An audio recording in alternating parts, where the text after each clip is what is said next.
जिसकी उम्र 62 से 63 साल। उस बदबख्त ने इस बच्ची को 2 दफ़ा ले जाके कब्रिस्तान और दूसरा खेतों में ले जाके बरहना करके इसके साथ बदफेली की। और मैं उसकी दुकान पे गई थी चीज़ लेने, में मगर आ गया। उधर जाके उसने मेरे पहले हाथ मारे, फिर जो मेरे फिर सवार के अंदर हाथ मारा, फिर रात टाइम कब्रिस्तान लेकर गया। उधर जाके उसने मेरे से वार तारी। मैं उसको ढूंढने गई हूँ, पहली में देखा मेरी बेटी कपड़े उतारे हुए, वो आदमी ऊपर बैठा।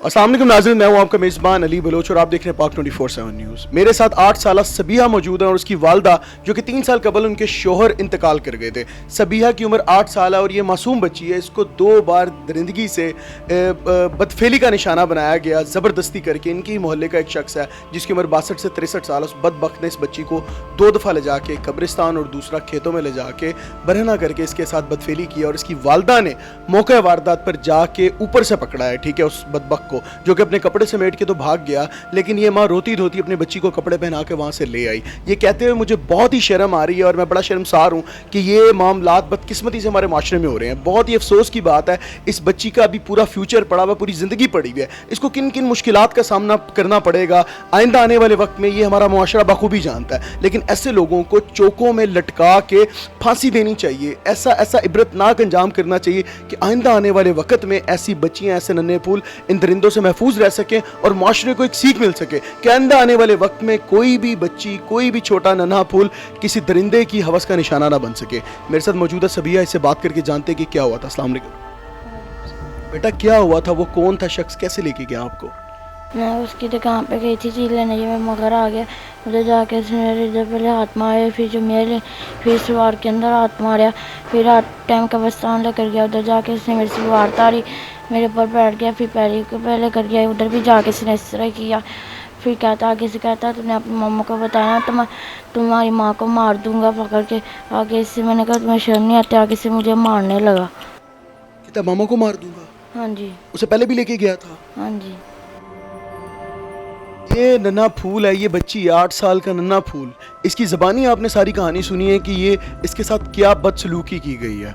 बच्ची की वालदा मेरे साथ मौजूद हैं जो कि इस हालत में नहीं है बात कर सकें, लेकिन हम फिर भी बड़े शर्मसार हैं और हमारी मजबूरी है कि माशरे को ये तल्ख तस्वीर दिखाना। ये वो तस्वीर है जनाब कि अपने माशरे को दिखाना बहुत ही ज़रूरी है ताकि आइंदा आने वाले वक्त में आप लोग अपने बच्चों का ख्याल रख सकें, अपने बच्चों को ऐसे दरिंदों से बचा के रख सकें, ताकि आइंदा आने वाले वक्त में कोई सबिहा, कोई ज़ैनब कभी किसी दरिंदे की हवस का निशाना ना बने। बच्ची की वालदा मेरे साथ मौजूद है। मैं बहुत शर्मिंदा और बहुत शर्मसार हूँ कि मैं ये बात करने जा रहा हूँ और मुझे इंतहाई अफसोस है। हमारे माशरे की वो तल्ख तस्वीर है जो आपको दिखाना बहुत ही ज़रूरी है। ये माँ को कैसे पता चला कि इनकी बच्ची घर में नहीं है और उसको कहाँ पर ले जाया गया और कौन शख्स उसको अपनी हवस का निशाना बना रहा है, पहले तो उनसे बात करके जानते हैं। अस्सलाम वालेकुम। वालेकुम सलाम। बहन, मैं बड़ी शर्मसार हूँ, मुझे बड़ा अफसोस है कि मैं आपसे बात करूँ। मुझे बताइएगा कि सारा वकूआ कैसे हुआ, कौन था वो शख्स और क्या उसकी पहले भी बच्ची पे कोई इस तरह की गंदी नज़र थी? जी, पहले वो अपनी बहू के साथ कर चुका था, एक मोहल्ले की, और बच्ची के साथ भी कर चुका था। सारा मोहल्ला जानता था उसको। ये नहीं पता था कि वो दरिंदा मेरे घर को भी डसने के लिए तैयार बैठा। इतना बदबख्त, इतना बदकिरदार इंसान था जिसने पहले अपनी बहू और एक बच्ची के साथ पहले से किया हुआ था। ये बिल्कुल ऐसे ही है। मैंने कहा भी था, मैंने उनसे पूछा, मैंने कहा भाई मेरे से क्या कसूर हो गया, मेरा क्या कसूर है, क्यों मेरे साथ इस तरह? एक तो मैं अल्लाह ताला से मैं कहती हूँ, अपील करती, किसी का शोर ना जाए। अच्छा, आप जब घर पर आई थी तो बच्ची मौजूद नहीं थी? जी बिल्कुल, बच्ची मौजूद नहीं थी। छोटे बेटे ने बताया कि वो चीज़ लेने गई हो। जब मैं उसे ढूंढने के बाहर निकली हूँ तो बेटी शॉप पे नहीं गए। बाजी ने मुझे बताया कि वो इधर को जा रही है। मैंने कहीं तरह वो कभी गई नहीं है। मैं उसको ढूंढने गई हूँ, पहली में देखा मेरी बेटी कपड़े उतारे हुए, वो आदमी ऊपर बैठा।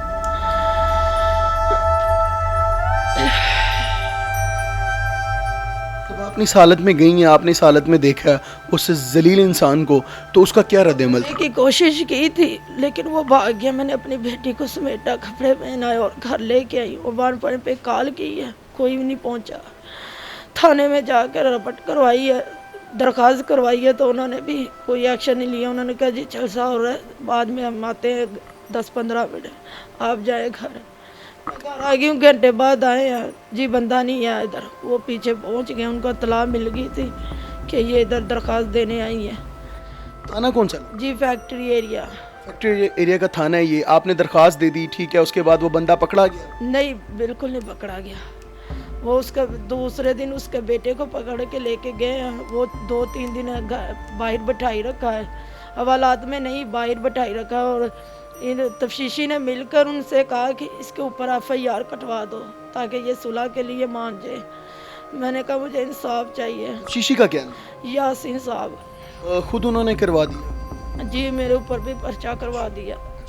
चलिए जी, आप पे भी पर्चा करवा दिया। और आप बेवा हैं, और आपका गुजर बसर कैसे होता है? मेरा गुजर बसर, मैं घरों में काम करती हूँ लोगों के, और खाना हमारा फैक्ट्री से आता है। तो बस इसी तरह छोटा बेटा है, वो भी किसी की शॉप पे डाला हुआ है। हाँ जी। वो आपके महल्लेदार ही हैं, अब क्या करते हैं? डराते हैं, धमकाते हैं आपको? जी, महल्लेदार बस मियाँ फोत हो गया, जेठ घर का मसला है, घर में नहीं रहने देते। बस ये कहते हैं कि इसके पीछे कोई नहीं है, हम भी सारे मिलके इसके साथ जो मर्जी आके कर ले जाए, क्या फ़र्क पड़ना है। अल्लाह ताला ने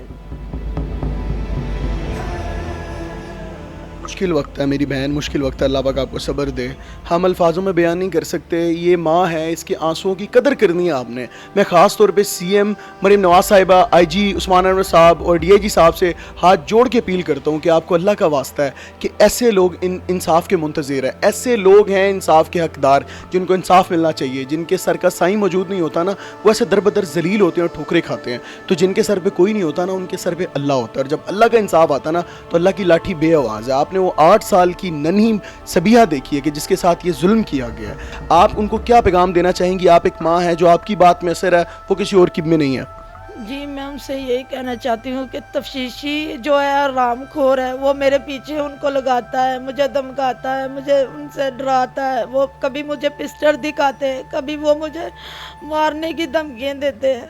ना ऐसा तो सुनता है, ना तफ्तीशी सुनता है। मैं उनसे यही कहना चाहती हूँ, खुदा के लिए मुझे इंसाफ चाहिए, अल्लाह का वास्ता मुझे इंसाफ चाहिए। मरियम नवाज, अल्लाह ने आपको रुतबा दिया, मुझे इंसाफ दिला दे, खुदा के लिए मुझे इंसाफ दिला दे।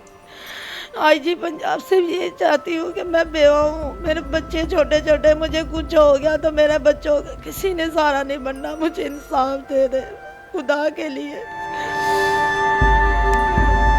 आपने सारी गुफ्तगू मुलाहिज़ा फरमाई, और इस माँ की हिचकियाँ और इसकी दुहाइयाँ और इसके आंसू इस बात की दलील हैं कि इंसाफ की मुंतज़िर है। और ये सिर्फ इंसाफ की मुंतज़िर ही नहीं है कि इसकी जान को भी ख़तरा है, कि वो इसके मोहल्लेदार हैं, इसको जब भी बाहर निकलती है इसको डराते हैं, धमकाते हैं, कभी गन दिखाते हैं, पिस्टल दिखाते हैं, 10-10 लोग इसके पीछे भेज देते हैं। तो इसकी जान को भी ख़तरा है। तो ये आप लोगों पर, इस मुल्क, कौम, सल्तनत पर ये फ़र्ज़ है कि यहाँ के लोगों की, इस कौम की हिफाजत करें, इनको इंसाफ दिलवाएँ और इन तक कोई भी परेशानी को ना आने दें, दूर करें। आप इस वीडियो से क्या सीखते हैं, इसको ज़्यादा ज़्यादा शेयर करें और इंसाफ इन तक पहुँचाएँ। अपने बच्चों का ख्याल रखें, अपनी बच्चियों को कभी अकेला छोड़ के ना जाएं, कभी ना जाने दें किसी के साथ। जो हमारा मुआशरा चल रहा है, आपको रिस्क नहीं लेना चाहिए। तो ऐसी वीडियो आपको दिखाना बहुत ही ज़रूरी है ताकि आइंदा आने वाले वक्त में आप इस मुश्किलात से बच सकें। अपने मेज़बान को दीजिए इजाज़त। अल्लाह निगहबान।